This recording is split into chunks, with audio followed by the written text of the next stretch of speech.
तो नमस्कार दोस्तों, एक और स्पेशल वीडियो में। तो इस वीडियो में हम देखेंगे कि आपकी जो AUPGT की जो फॉर्म है वो लगभग बहुत ही अच्छी तरीके से हो रही है। जिसकी जो डेट की बात करी जाए तो ये 5 मई से आपकी रजिस्ट्रेशंस ओपन है और ये 25 मई तक आपकी रजिस्ट्रेशन की प्रक्रिया जो है वो चलने वाली है। तो इसी बीच में बहुत सारे छात्रों के द्वारा बहुत सारी मिस्टेक्स करी जा रही हैं, जिससे कि अगर एक छोटी सी मिस्टेक है जो कि आपके करियर पे आप भारी पड़ सकती है, या जहाँ पे आपका ये जो साल है वो ही बर्बाद हो सकता है। तो जो कि कौन सी मिस्टेक्स हैं जो कि आपको नहीं करनी है फॉर्म फिलिंग करते समय, या फिर उनसे बचना चाहिए। तो यहाँ पे हम देखेंगे वीडियो को अंत तक। और इस वीडियो में आप पहली बार देख रहे हैं तो आपसे छोटी सी रिक्वेस्ट है कि चैनल को सब्सक्राइब कर लीजिए और बेल आइकन को ऑन कर लीजिए, क्योंकि कोई भी लेटेस्ट वीडियो आएगी या कोई भी आती है अपडेट से रिलेटेड तो आपको यहाँ पे मिल जाएगी सबसे पहले। तो यहाँ पे अगर बात करी जाए तो कौन सी मिस्टेक्स हैं, लेकिन यहाँ पे सबसे आपके मन में ये भी डाउट होगा कि एग्ज़ाम डेट्स क्या है, या फिर कब होने वाला एग्ज़ाम, और या PYQ या सिलेबस क्या है, क्या डिटेल्ड सिलेबस क्या है, किस तरीके से, यानी कि यूट्यूब पे कोई भी एक अच्छी सी वीडियो सिलेबस की नहीं है अभी तक। और इस एक राइट अप्रोच क्या होनी चाहिए, कौन सी स्ट्रेटजी फॉलो करें कि आपका जो सिलेक्शन है AU में हो जाए, और एग्ज़ाम पैटर्न क्या है, इस पर बड़ा कन्फ्यूजन है लोगों का। लेटेस्ट सिलेबस तो नेक्स्ट वीडियो में आने ही वाला है। बाकी फॉर्म का जो अप्लाई है किस तरीके से करना है ये तो मैंने डिटेल्ड में प्रीवियस वीडियो में बताया, जो कि ये यूट्यूब से द्वारा बैन भी कर दी गई थी, लेकिन हमने फिर से उसको वीडियो बनाया जिसमें कि आपको बहुत ही अच्छी तरीके से बताया कि कौन कौन सी मिस्टेक्स नहीं करनी है और किस तरीके से आपको अप्लाई करना है। और बात करी जाए कट ऑफ, तो कट ऑफ अभी ये कट ऑफ पे भी बात होगी, लेकिन अभी इस वीडियो में नहीं। तो सबसे जो इस मेन टॉपिक है अपना वीडियो का, तो सबसे जो मेन चीज़ ये है कि कौन सी मिस्टेक्स हैं जो कि बहुत सारे लोगों के द्वारा हो रही हैं, या फिर बहुत सारे लोगों के मन में डाउट है कि भैया यहाँ पे जो सब्जेक्ट्स हैं, तो सब्जेक्ट यहाँ पे बहुत अच्छी तरीके से ध्यान से समझिएगा।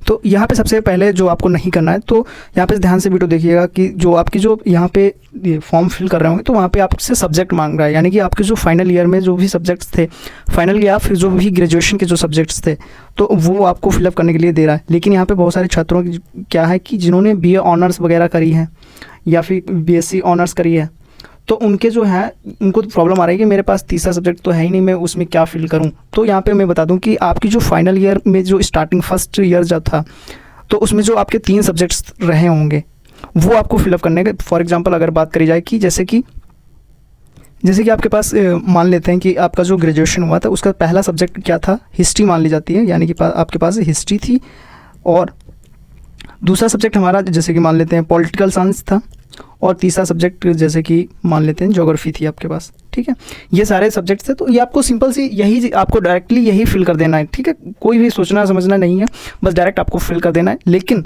इस इम्पोर्टेंट बात क्या है कि इसमें से आपने क्या किया होगा कि एक टाइम के बाद में, यानी कि जो आपको फाइनल ईयर में होता है वो आपको एक सब्जेक्ट छोड़ना रहता है।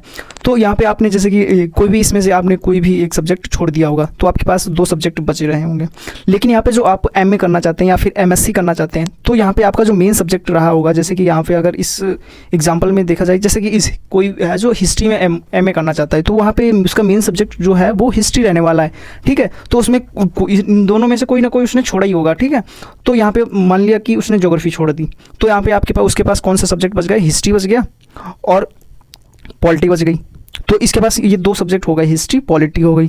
ठीक है, जो आपकी जो कट ऑफ आएगी, ये जो भी आपका जो मेरिट लिस्ट बनेगा, प्रिपेयर होगा, वो सिर्फ इन 2 सब्जेक्ट्स पे बनेगा। ठीक है, अब यानी कि इससे कोई मतलब नहीं रह जाएगा। ठीक है, तो यहाँ पे आपको पता चल गया। आप यहीं पे दूसरा सब्जेक्ट मान लेते हैं कि अगर इस केस में जैसे कि उसने ज्योग्राफी नहीं छोड़ी, मान लिया कि अगर उसने पहले ज्योग्राफी छोड़ दी थी, लेकिन इस बार उसने क्या करा, उसका मेन जो सब्जेक्ट है ज्योग्राफी है, यानी कि ज्योग्राफी वो अपना MA जो है वो ज्योग्राफी है, उसका मेन सब्जेक्ट ज्योग्राफी से करना चाहता है MA।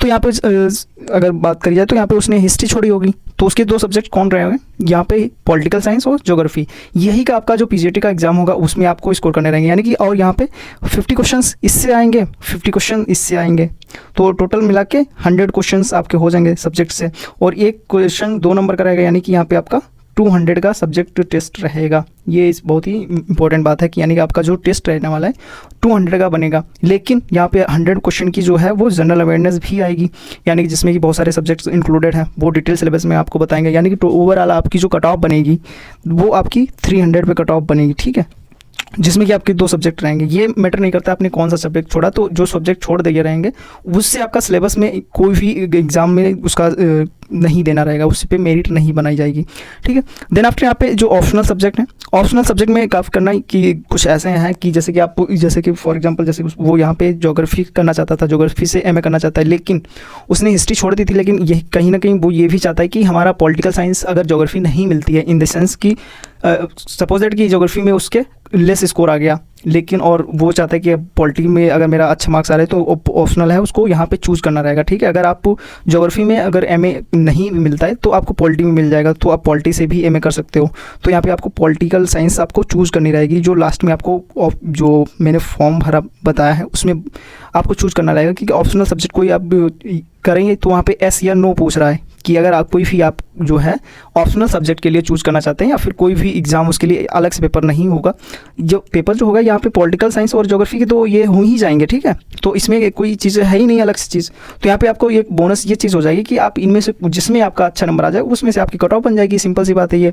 तो ये सब बच्चों को नहीं पता है। और हाँ, ये must be in this subject, मतलब ये सारे जो ऑप्शनल सब्जेक्ट आप भरोगे वो सिर्फ इन्हीं सब्जेक्ट्स में से होना चाहिए, ठीक है। अदरवाइज़ कि यहाँ पे डाल दिया कि जो जैसे कि आपके पास हिस्ट्री, पॉलिटी और ज्योग्राफी ही थे, और यहाँ पे मान लिया कि उसने डाल दिया कि हिंदी लिटरेचर एमए करना चाहते, तो ये ऐसा पॉसिबल नहीं होगा, क्योंकि आपके पास ग्रेजुएशन में हिंदी था ही नहीं, यानी कि या फिर कोई मान लिया कि इंग्लिश लिटरेचर करना चाहते हैं तो इंग्लिश लिटरेचर ऑप्शनल में नहीं भर सकते आप, क्योंकि आपको मिलेगा ही नहीं। तो इस कंडीशन में आपका फॉर्म रिजेक्ट हो जाएगा, यानी कि इसीलिए ये लिखा हुआ है कि आपकी जो फॉर्म है वो इन लिस्ट में से, इन सब्जेक्ट्स में से होनी चाहिए। यहाँ पे हिस्ट्री, ज्योग्राफी और पॉलिटी ये कुछ भी हो सकते हैं। सपोज दैट कि अगर यहाँ पे दूसरा ले लिया जाए, दूसरे उदाहरण के तौर पर कि यहाँ पे जैसे कि आपके ये सब्जेक्ट्स भी हो सकते हैं, जैसे कि यहाँ पे हिंदी लिटरेचर हो गया, एक तो सब्जेक्ट हिंदी हो गया, दूसरा मान लेते हैं कि फिलॉसफी हो गया,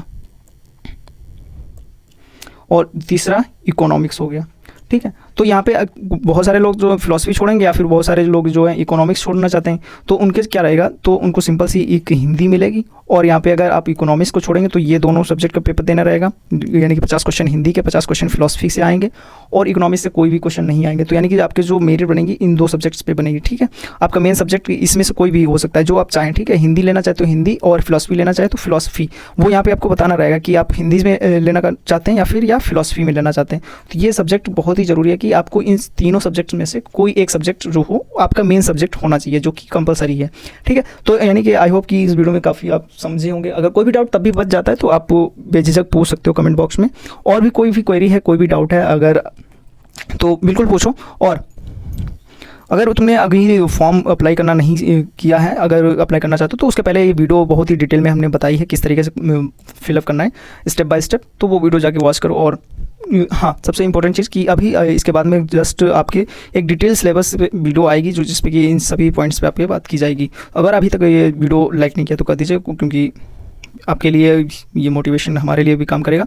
और इस वीडियो में बस इतना ही था। Thank you.